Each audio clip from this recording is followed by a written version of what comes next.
This is the second function. So the last problem we worked on was an example of a linear function. So this will be our example of an exponential function. So as we look at this problem here, my fault, I'll put a y, so always set it equal to y. So you identify it here, and since it's already in a form that you can easily graph, all you have to do is create a chart. You'll create an x and a y chart. And like I said previously, you'll identify 3 to 4 points, 2, 3, and 4.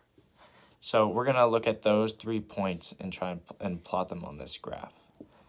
So when we plug them into the equation, we get 3, and we'll do 2 minus 2 plus 1.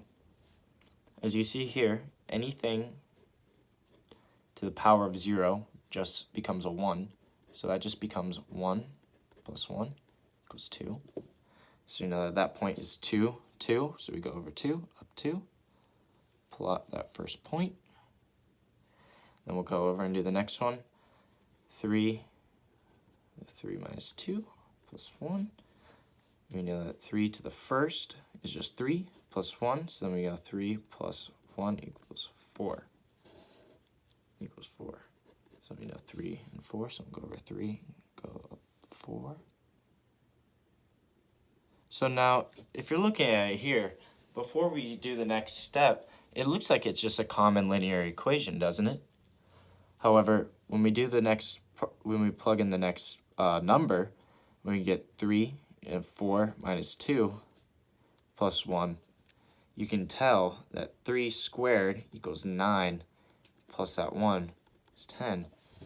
So, in actuality, when you go over 4, you have to go all the way up here to the top for that next point. So that just shows how steep of a curve these types of problems really are.